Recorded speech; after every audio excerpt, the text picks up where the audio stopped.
Radio Rookies is supported in part by Epstein-Teicher Philanthropies, the Margaret Newbart Foundation, and the Pinkerton Foundation. Support for NPR comes from member stations and from the Council for Interior Design Qualification, whose mission is to assess practitioner competency to create design solutions that safeguard public health, safety, and welfare. Learn more at cidq.org/NPR. And Fisher Investments. Fisher's dedicated team of specialists provide resources on investing, retirement income, estate planning, and more. Learn more at FisherInvestments.com. Investing in securities involves the risk of loss.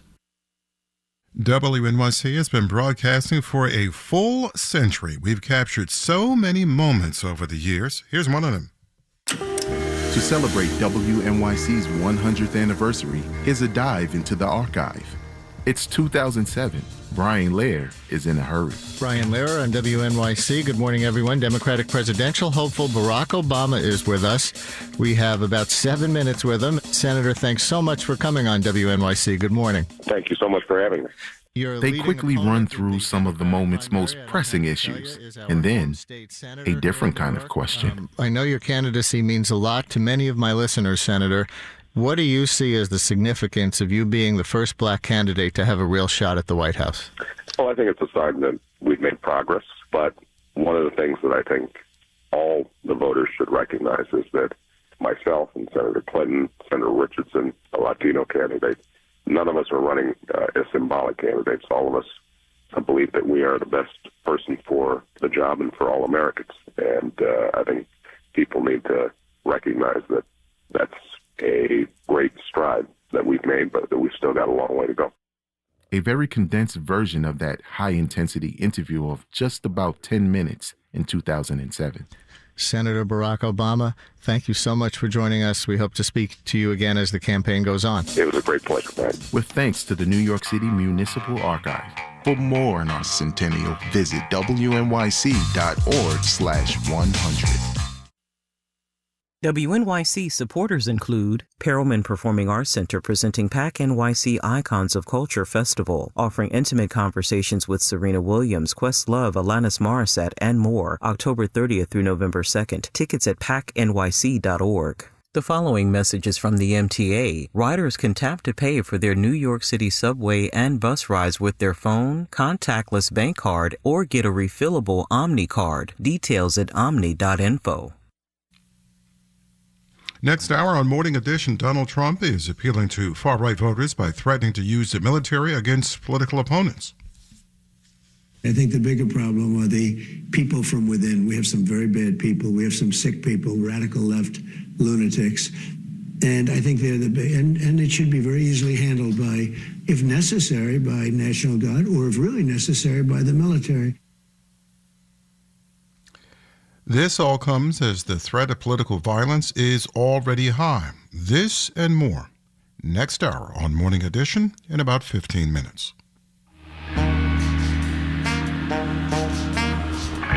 56 and cloudy in the city right now on this Columbus Day, or Italian Heritage Day, or Indigenous Peoples Day, or First Peoples Day, or Native American Day.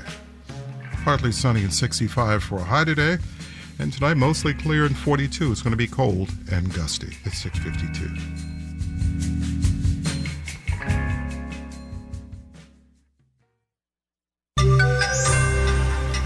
There's word in the last hour that 2 MIT economists and 1 from the University of Chicago have won the Nobel Prize for Economics. Marketplace Morning Report is supported by Bitwarden Password Manager, designed to protect users needing access to secure logins for personal or work accounts from any device anywhere. Bitwarden.com. And by the John Templeton Foundation, funding interdisciplinary research and catalyzing conversations that inspire awe and wonder. Learn more at templeton.org. We'll get back to the Nobel Prize in a minute, but in the run-up to the election, we're looking at political polarization in America at the company level. Today, one of a series of approaches to turn down the temperature among people supporting Trump or Harris in the workplace.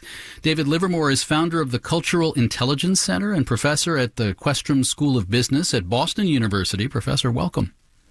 Thank you, David. What's your definition of cultural intelligence, and how could it help bridge divides in a divided community, even a divided workplace? So cultural intelligence is quite simply the capability to relate and work effectively with people who are different than you. And traditionally, we've looked at that in terms of differences across international domains and also within the domestic region across different ethnicities or generations. But increasingly, cultural intelligence also predicts how well somebody can work across ideological divides or political divides that seem to be showing up everywhere, even in the workplace. And what does your research show? That the model that you developed to talk about international divides, can it help inform what we're seeing sometimes just at the office? Yeah. And if I'm honest, sometimes it's actually easier to do it across the international divides. Oh, I can be forgiving that they have a very different perspective. One of the things that we found is just starting with a simple question to somebody like, hey, would you be open to considering a different perspective on that? And that starts to prime people for, well, okay, I'm open to at least hearing your different perspective and then sort of picking it up from there. I mean, some people will already be concerned because if you're trying to persuade a coworker, that's a tall order. We need to start with at least hearing the person out who you might object to. Yeah, that's exactly right. And I would caution any of us against thinking we're going to proselytize others to see our point of view. An exercise we've sometimes tested out in the research is, can you describe the opposing viewpoint's perspective without using pejorative terms, and to catch each other back and forth like, wait, no, that's not exactly what I'm saying, rather than trying to convince one another that we need to believe the same thing in order to find a way to coexist together in the workplace. But you're saying that could go a long way? Yeah, at least in the work setting. When you're suddenly talking about friendships, there's a whole different level of issues there. But the workplace, it's, hey, we're here because we're trying to get a job done. And one of the things that we find in the research that's key is if this is going to go a long way, it really requires a leader with the cultural intelligence to know how to navigate this. David Livermore, founder of the Cultural Intelligence Center and research professor at Questrom School of Business at Boston University. Among his books, Leading with Cultural Intelligence. Thank you very much. Thank you, David. Political polarization at the company level. Our election season project is called Office Politics. Lots of angles here. Our pieces are accumulating at Marketplace Online. Markets, S&P and NASDAQ futures are up between 2 and 0.3%, but Dow futures are down slightly, 0.1%. Over the weekend, China's finance minister laid out spending plans, but left many investors hanging on the scale and scope of strategies to boost China's weak economy. The Shanghai Composite Index did go up 2%, while Hong Kong's Hang Seng edged lower. Marketplace Morning Report is supported by Progressive Insurance. On the road and at home, customers can simplify their insurance needs and protect what's important by bundling home and auto with Progressive Insurance. Learn more about Progressive and bundling at progressive.com. And by C3 Generative AI, verified traceable answers, secure, hallucination-free, LLM-agnostic, IP liability-free C3.ai. This is Enterprise AI.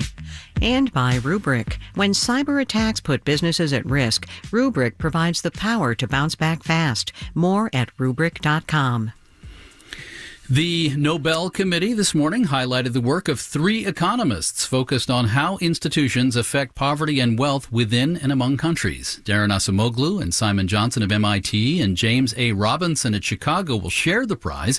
Institutions that contribute to prosperity are things like the rule of law or freedom of information in the press versus censorship. Here's one of today's laureates, Dr. Acemoglu, on Marketplace back in 2021. If free flow of information and ideas is curtailed, you're not going to have the very things that have made the United States so successful economically. Acemoglu speaking with my colleague Kai Ryssdal in 2021. Let's bring in now Marketplace's senior economics contributor Chris Farrell. Chris, institutions can make us richer or poorer. Tell me more. What you had mentioned, the rule of law. And do people obey the law? And do people believe the results of the elections? Do you even have an election? And so do people have a voice? Do they have a sense that there is order in the society, order in this political economy, which is an old-fashioned term?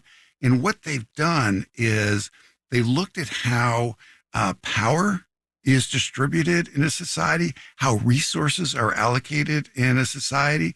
And their bottom line conclusion, David, is that if you have a country with inclusive institutions, that's absolutely key to a well-functioning economy. They're more likely to experience long-term prosperity. Right. And the contrast would be countries where the population thinks the system is rigged in favor of someone else, countries where, say, the 1% have their hands on the levers of power. Right. And there's this wonderful term. They're in charge of extractive institutions. I mean, that gives you just a good idea about all the resources that are flowing into their bank accounts, which are probably somewhere outside of the country. And so, they also look into colonization and the long-term impact of colonization. And if you want to read more about their research and their perspective, wonderful book by two of them, Why Nations Fail. All right, two of today's Nobel laureates are authors of Why Nations Fail, The Origins of Power, Prosperity, and Poverty. Marketplace's Chris Farrell in St. Paul, thank you. Thanks a lot. Darren Acemoglu, Simon Johnson of MIT, and James Robinson at the University of Chicago share the Nobel Economics Prize today. It's Marketplace Morning Report from APM, American Public Media.